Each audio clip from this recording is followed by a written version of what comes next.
Be me, 42 years old, single, live alone in a pretty nice apartment in Portland. Never really prioritized relationships, always felt like I had time, you know? Career came first, independence came first, building myself came first, dating here and there over the years, but nothing serious, nobody who really got it. Wake up one Tuesday morning scrolling through data aggregation sites for work, stumble across this demographic report about international travel patterns among American men aged 25 to 50. Something weird catches my eye in the footnotes. Over 2 million American men have participated in what researchers are calling systematic international partner-seeking behavior in the past 18 months. 2 million. That can't be right. Dig deeper into the citations. Multiple sociology departments tracking this. Consumer data from travel agencies, passport application cross-references. The number is real. Feel this weird tightness in my chest. Start clicking through linked studies. Men are leaving, like actually leaving the dating pool here and going to the Philippines, Thailand, Colombia, Brazil, Ukraine, Poland, Vietnam. Not just for vacations. They're going there specifically to find wives. Close my laptop. Open it again. Close it. Make coffee. Open laptop again. I can't stop reading. One study shows a 340% increase in marriage visa applications from specific countries over a 5-year period. Another shows declining male participation in American dating apps, down 23% among men under 40 in just 2 years. Where the fuck are they going? I know where they're going. They're getting on planes. No. Spend the next 6 hours doing what I do best. Research. Fall down this rabbit hole of forums and communities. These guys have whole networks, detailed guides, country comparisons, cost breakdowns. They call themselves passport bros, which sounds stupid, but whatever. Reading these posts is like entering another dimension. One guy writes, spent $3,000 on dates in 6 months in Chicago, got ghosted or friend-zoned every time. Flew to Medellin for 2 weeks, spent $2,000 total, met Maria, who actually cares if I had a good day at work, getting engaged next month. Another, American women my age only want 6 figures and 6 feet and 6-pack.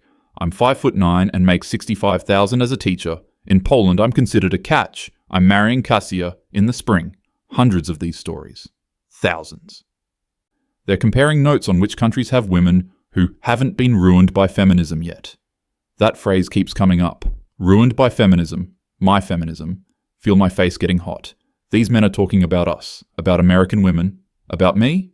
Like we're defective products. Keep scrolling because I hate myself apparently. Find this massive thread analyzing marriage success rates. Marriages between American men and foreign women have lower divorce rates according to their data. They've got charts. They're using our tools, statistical analysis, demographic modeling. One guy wrote this whole thing about how he spent his 20s being told to be sensitive, to be emotionally available, to support women's careers, to split everything equally. Then he says he did all that and got treated like he was invisible. Says the women he dated talked about him like he was a placeholder until someone better came along. Went to Vietnam, met a woman who actually appreciated him. His words, she doesn't make more money than me and doesn't care. She doesn't keep a running tally of who did what. She doesn't have a list of requirements I need to meet. She just likes me for me. Want to argue with my screen. Want to explain all the reasons this is problematic. But I'm alone in my apartment and nobody's here. Think about my last date 3 months ago. Met him on Hinge. He seemed okay. Software developer, decent job. Spent the whole dinner kind of mentally checking boxes. Does he make enough? Is he ambitious enough? Does he support the right causes? Will he do equal childcare if we ever got that far? There was no second date. He texted something polite about not feeling a connection. I didn't really care. Did I care? Shake it off. This is stupid. I'm getting derailed by manosphere bullshit. These men are just bitter because they can't handle equal partnerships. But that number keeps floating in my head. 2 million. That's not a fringe movement.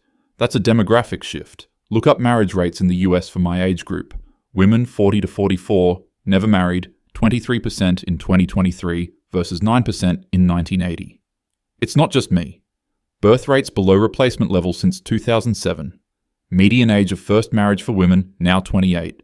For men 30, both climbing every year. Percentage of men reporting no sexual contact in the past year tripled since 2008. The data is everywhere once I start looking. We're not pairing off anymore. Something broke. My friend Rachel texts me about getting drinks Friday. Rachel works in tech, 39, also single. We've been doing this every few weeks for like 4 years now. Same wine bar, same complaints about dating apps, same jokes about dying alone with cats. Except I don't have cats because I'm allergic, and that seems relevant somehow.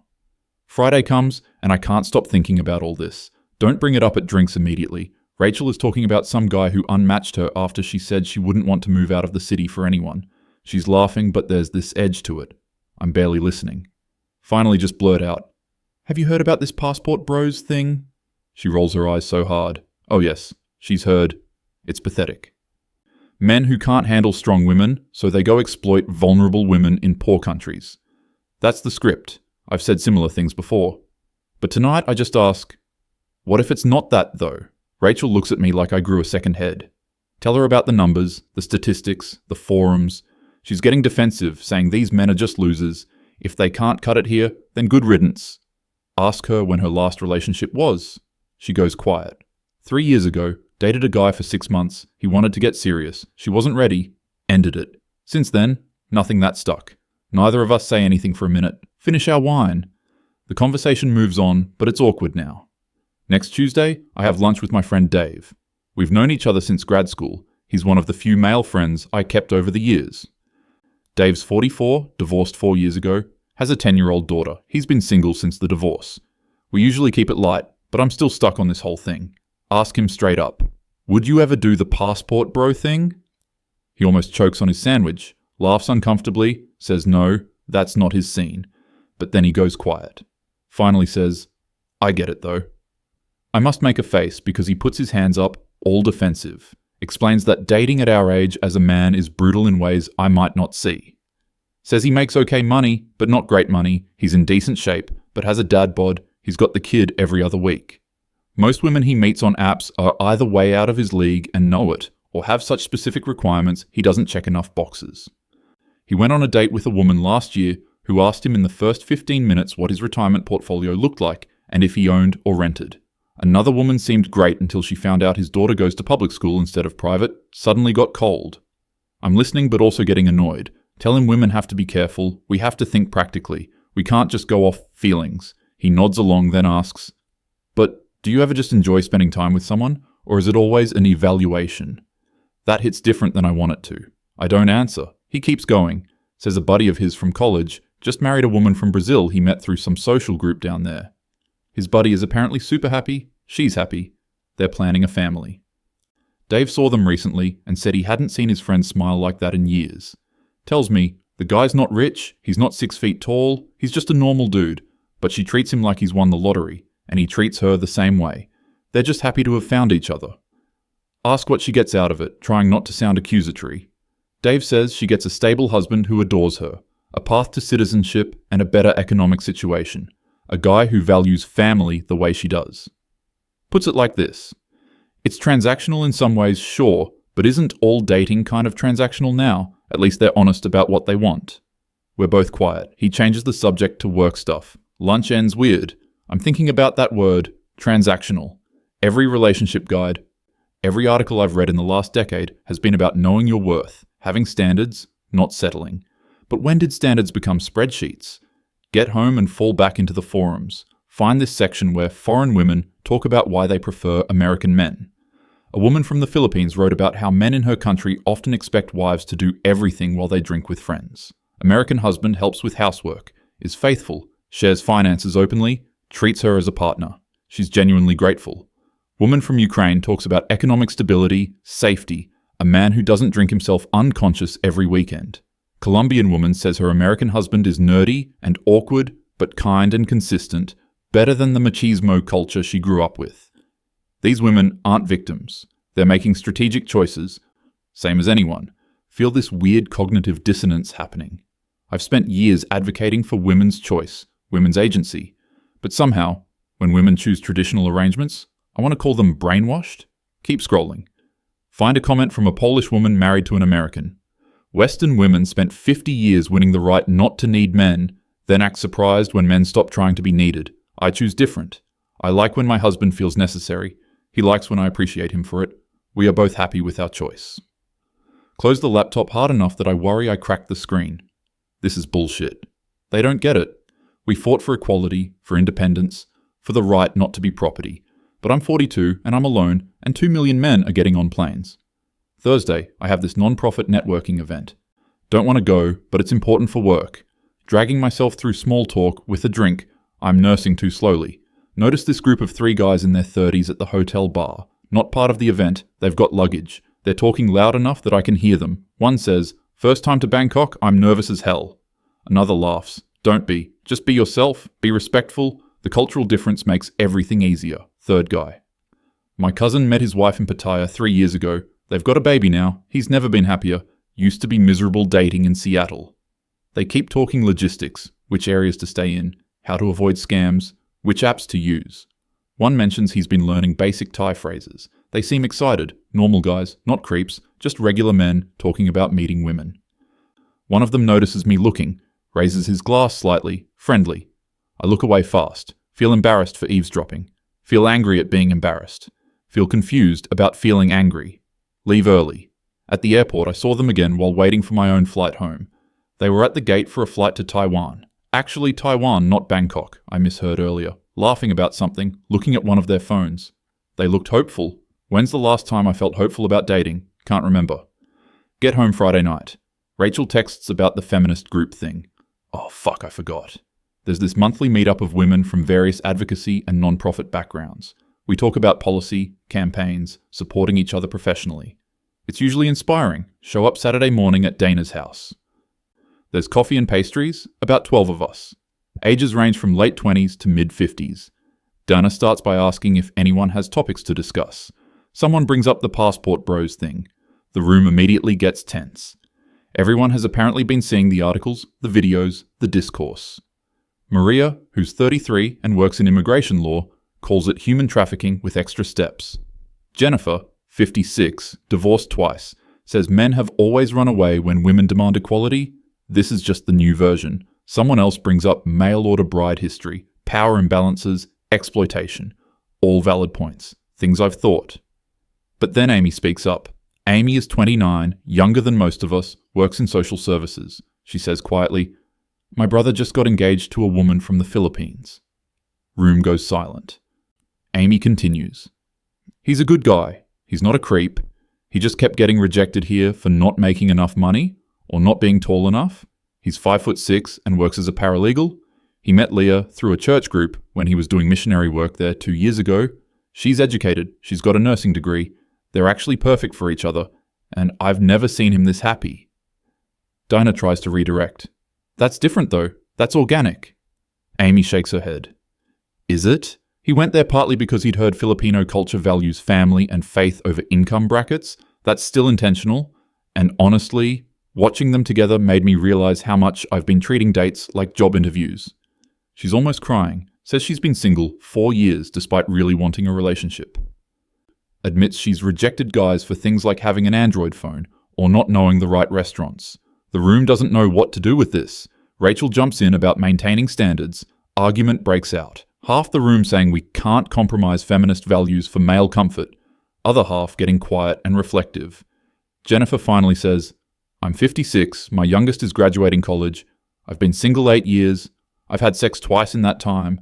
I lie awake wondering if I'll die alone. And yes, I have my freedom and my career, but some nights that feels like the expensive meal I'm eating by myself."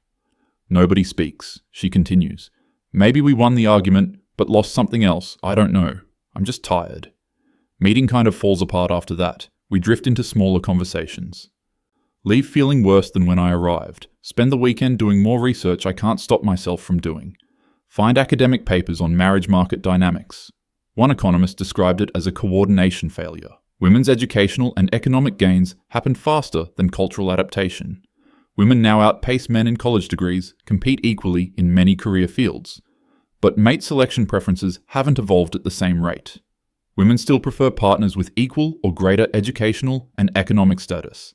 Creates a mathematical problem at the top of the distribution. Successful women chasing even more successful men. Average men falling out of consideration. Those men eventually stop participating or look elsewhere. It's not malice, it's just math. Read another study on relationship satisfaction. Couples with more traditional gender role divisions report higher satisfaction in some metrics. Not because oppression is good or whatever, but because role clarity reduces conflict and increases appreciation. When everything is negotiated, nothing is given freely. Think about my parents, married 44 years. Mum worked part-time, dad was primary earner. She did more housework, he did more yard work and maintenance. Was it equal? No. Were they happy? Yeah, mostly. They still hold hands. I've always seen their marriage as what I was supposed to improve on, but I'm alone and they're together. Monday at work, I can barely focus, keep thinking about all of it. The numbers, the forums, the airport guys, Jennifer's face. My coworker Mark asks if I'm okay. Just say I'm tired. He's 38, engaged to a woman from Poland he met while studying abroad years ago. They've been together 6 years. I've always kind of thought of her as traditional in a way I found limiting. She works but part-time, very focused on homemaking, calls Mark her king ironically, but also not ironically. Watch them at the office holiday party every year. They're disgustingly happy. She looks at him like he hung the moon. He looks at her the same way. I've had 3 serious relationships in my adult life. First one in my 20s, broke up because we wanted different things. I wanted to focus on career. He wanted to get married. Sometimes wonder what would have happened if I'd said yes. He's married now with 3 kids, saw on Facebook. Second relationship in my early 30s, lasted 2 years. He was great on paper, good job, shared values, intelligent. I just never felt excited. Every conversation was balanced and fair and kind of exhausting. We agreed to split amicably. He married someone younger a year later. That stung. Third relationship, mid-30s, the one I thought might be it. He was ambitious, driven. We challenged each other, also fought constantly. He said I was never satisfied, always moving the goalposts. I said he was defensive and couldn't handle a strong woman. Ended badly. He's also married now. I'm the common denominator in all these failures. That thought hits me at my desk, and I have to go to the bathroom, sit in the stall, and just breathe. I'm 42. Statistically, my chances of getting married now are below 10%. Having biological children, basically 0. This is fine. I chose this. Career and independence matter. But did I choose it? Or did I just keep choosing not to compromise until there was nothing left to choose from? Go back to my desk. Pull up one of those forums again on my phone. There's a post from a guy talking about his first month married to his wife from Vietnam. He writes, I was told my whole life that wanting a woman who cooks and keeps house and values family over career made me a sexist. So I dated women who wanted everything split 50-50, who kept separate finances, who made me feel like I was always one mistake away from being replaceable. I supported it because I thought that's what good men do. Then I met Lan, and she thanked me for working hard. She takes pride in our home. She asks my opinion and actually values it. I help with chores, and she helps with bills when needed, but we're not counting, we're just living. I didn't know I was allowed to want this. Close my phone, think about what I want. I wanted equality, I wanted respect, I wanted partnership. I got all that. I also got loneliness. The equality I fought for feels like a grid where everyone's keeping score. The respect I demanded sometimes feels like distance. The partnership I envisioned looks like 2 people running parallel races, never quite together. Maybe that works for some people. It's not working for me. But what's the alternative? Give up everything I believe in? Pretend the last 50 years of feminism were wrong? That's not it either. Tuesday night, I call my mum. Don't even know what I'm looking for. We chat about normal stuff, then I just ask, were you happy? Like with your life choices? With dad? All of it?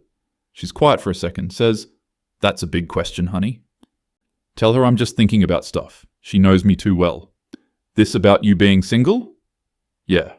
She sighs, not unkindly, tells me, I was happy, I am happy, your father and I built a good life, I didn't have the career options you have, and yes, sometimes I wondered what I could have done, but I also had you kids and a partner I could count on and a life that felt full. Asks me if my life feels full. I don't answer. She continues, you were always so determined to do everything different, to not need anyone. And I admired that, still do, but sweetheart, not needing people and not wanting people are different things. We talk a little more. I cry a little after we hang up. Spend Wednesday night doing something I haven't done in months. Actually try on the dating apps, swipe through profiles. Every man my age wants women 27 to 35. The ones who match with me, I can't find anything wrong with them, but also can't find anything exciting. Message a few. One guy seems normal, decent job, likes hiking. We message back and forth. He asks what I'm looking for. Type out partnership, equality, someone ambitious and emotionally intelligent. Delete it. What am I looking for? Don't actually know anymore. Just type, getting to know people, seeing what happens. He stops responding. Thursday I meet Dave for coffee. He can tell something's off. I just unload, tell him everything, the statistics, the research, the forum posts, the feminist meeting, all of it. He listens without interrupting. When I'm done, he asks, "What do you want me to say?" "Don't know." He leans back. "I can't tell you what to think, but I'll tell you what I see. You're brilliant and successful, and you've built this impressive life, and you're miserable. And the guys getting on planes to Bangkok or Medellin, they were also miserable. Everyone's fucking miserable because we created a system where nobody wins." Ask him what he means. He says, "Women wanted equality, but still wanted to feel pursued. Men were told to be sensitive, but also strong. Be ambitious, but not too focused on work. Earn money, but don't make it your identity. Split everything, but also take the lead. Nobody knows the rules anymore, so some guys opted out of the game entirely." Think about that. Ask, "So what, women should just go back to being submissive?" He shakes his head. "That's not what I'm saying. I'm saying maybe there's space between 1950s, housewife and whatever this is. Maybe relationships need some asymmetry to work. Not domination, but complementarity. Maybe trying to make everything equal all the time makes it impossible to just be together." We sit with that. He adds, "My buddy with the Brazilian wife, they're not equal in the way you'd measure it. She does more housework, he earns more money, but they're happy because they're not measuring. They appreciate what each person brings." I argue back, "But that only works until he decides to leave, and she's got no career, no options." Dave, "She's learning English, taking online classes. He supports that. She's not trapped. She's choosing her priorities, and he's choosing his. It's working for them." Don't have a response. We finish coffee. He says as we're leaving, "You don't have to have all the answers. You're allowed to want different things than you thought you wanted." Friday night, I'm alone in my apartment. Make myself dinner, pour wine, sit on my couch, pull up one more forum thread. Guy asking for advice on proposing to his girlfriend from Colombia. Dozens of responses congratulating him, giving tips, sharing their own stories. One comment, "These women don't expect perfection. They expect effort. They don't expect 6 figures. They expect stability. They don't expect a romance novel. They expect respect and commitment. And in return, they give the same. It's not complicated." Another, "I make $50,000 a year and I'm my wife's hero because I come home every night and care about her day and help plan our future. In the States, I was invisible unless I was a top earner. The math was impossible." Close my laptop. Look around my apartment. It's nice. It's mine. I owned every piece of furniture. It's also empty. Just me and my accomplishments. Think about the next 10 years. Same job probably. Maybe a promotion. Same apartment. Same wine bar, Fridays with Rachel. Same apps with worse odds. Same independence that feels more like isolation every year. Think about those men at the airport. They looked hopeful. When did I last feel hopeful? Realize I've been operating from fear for years. Fear of being used. Fear of losing independence. Fear of being seen as weak. Fear of choosing wrong. Built walls so high nobody could hurt me. Nobody could reach me either. Saturday morning, wake up and make a decision. Don't know what it means yet, but I know something has to change. Text Rachel, ask if she wants to talk for real. We meet up. I tell her everything I've been thinking. She's defensive at first, then she's quiet. Finally, she says, "I'm scared." Ask her what of. She says, "I'm scared I missed it. I'm scared I was so busy making sure I didn't settle that I ended up with nothing. I'm scared those guys are right about us." We both sit there, 2 successful, independent women in our late 30s and early 40s, both terrified we optimized ourselves out of love. Rachel asks, "So what do we do?" Don't have an answer. Maybe there isn't one. Maybe I spent so long fighting battles from my mother's generation that I didn't see my own. Maybe equality doesn't mean sameness. Maybe I can want partnership without it being weakness. Maybe those guys on the forums aren't all wrong, even if I don't like how they say it. Maybe the women choosing traditional arrangements aren't betraying feminism. Maybe choice means actually choosing, not just choosing what the ideology says is correct. Sunday I delete most of my dating apps. Keep one. Rewrite my profile. Take out the part about needing someone ambitious. Take out the requirements list I didn't know I was broadcasting. Just put, looking for genuine connection and someone to build something real with. I'm independent, but I'm tired of being alone. Let's see if we fit. Get a match within an hour. Guy named Tom, 44, engineer, divorced, has 2 kids. His profile says, "Not looking to play games, too old for that, want someone who wants to actually be a team." We message, Conversation flows easier than it has in years. He asks me to dinner. I say yes. Hang up and feel something unfamiliar. Hope, maybe. Or just openness. Don't know yet. But sitting in my apartment Sunday night, I think about those 2 million men. They're not the enemy. They're not even wrong exactly. They're just solving their problem while I've been denying mine. Think about the foreign women who chose traditional marriages. They're not victims. They're exercising agency differently than I would. That's allowed. Think about my feminist friends at that meeting. We're all so lonely. We won our independence, wondering now what it cost. Wonder if there's a synthesis somewhere. Some version where I don't give up myself, but also don't spend the rest of my life alone. Where I can be equal without keeping score. Where I can be strong without being closed off. Where I can want partnership without it being regression. Don't have answers. First time in my adult life, I'm admitting I don't have answers. Feel like I've been running a race nobody's winning. Maybe those guys getting on planes figured that out before I did. Maybe that's what's really unbearable about all this. Not that they're wrong, but that they might be right about some of it. And I spent so long being right that I forgot to be happy. My date with Tom is Thursday. Don't know if it'll go anywhere, but I'm trying something different. Going to listen more than I evaluate. Going to be open instead of testing. Going to stop treating it like a negotiation. 42 years old and finally learning what I should have known. Being strong doesn't mean being alone. Having standards doesn't mean having checklists. Independence is only valuable if you choose to share it with someone. Those men on the forums. They didn't outsmart me. They just wanted something different badly enough to go find it. I wanted to be right. Turns out being right is cold comfort. Sitting here Sunday night in my empty apartment that I'm so proud of. Wondering what I was trying to prove. And to who. Maybe that's the real breakdown. Not the statistics or the forums or the passport bros, but realizing I built exactly the life I thought I wanted, and it's not enough, and I don't know how to fix it. And neither does anyone else at those feminist meetings. We're all just sitting around watching men leave, telling each other we're better off, going home alone. Repeat next month, the math doesn't lie. 2 million men, and counting. Maybe they're not running from strong women. Maybe they're running towards something we forgot how to offer. Or forgot we were allowed to want to offer. Don't know. Just know I'm tired. Tired of being right, tired of being alone, tired of pretending this is working. Thursday comes, we'll see. But something has to change. And maybe that something is me.